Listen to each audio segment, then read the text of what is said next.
یہ جو بیٹھے ہوتے ہیں نا ٹی وی بیٹھے اینکر بول رہے ہوتے ہیں بڑے بڑے انٹلیکچوئل کہ جی یہ انٹلیکچوئل ہیں، اس ملک کے دانشور ہیں.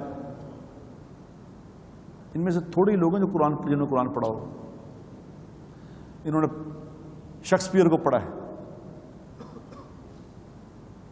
انہوں نے برنارڈ شاء کو پڑھا ہے، یہ ان کی کتابیں پڑھتے ہیں، لہذا ان جیسے ہی ہو گئے. ایک آدمی تھا بڑا لاہور کا بڑا مشہور آدمی ہے، بڑا بگ شاٹ ہے، تو میں اس پہ کسی زمانے میں بڑی محنت کرتا تھا. اس سے میں نے صبح شام کو ملاقات کرنی، اسے کہنا یار تو آ ادھر وقت لگا کچھ ہی، اس پہ دین کی بات کرنی، اسے اثر نہیں ہوتی تھی، اسے کوئی اثر ہی نہیں ہوتا تھا.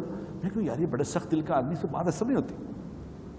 ایک دن میں کراچی جا رہا تھا تو وہ بھی کراچی جہاز میں بیٹھا تھا، میں اس کے ساتھ ہی میری سیٹ آ گئی، میں جا کے بیٹھ گیا. میں کہا السلام علیکم، کیا حال چال ہے جناب؟ انہوں نے کہا بڑی خوشی یار آپ سے مل کے. میں جا کے بیٹھا ہی تھا کہ اس نے کتاب کھول لی ہے، انگریزی کی کوئی کتاب تھی، وہ اس نے کھول لی اور وہ پڑھنی شروع کر دی.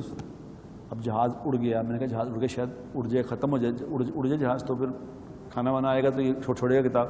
وہ کھانا ہے، اس نے کہا میں نے کھانے کا کتاب پڑھتا رہا. میں دیکھتا رہا، اس نے بند ہی نہیں کی کتاب. انگلش کا ناول تھا، بند نہیں کیا. تو خیر جب جہاز اترنے والا ہو گیا تو میں نے اسے کہا، میں کہا ایک منٹ ٹھہر یار، بات سن، یہ تم کس کی کتاب پڑھ رہے ہو؟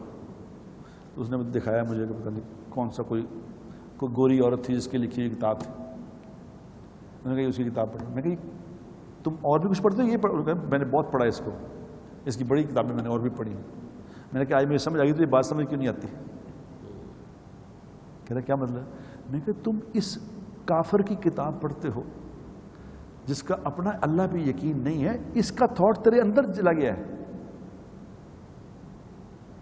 خدا کا واسطہ قرآن لے لو، قرآن پڑھا کرو.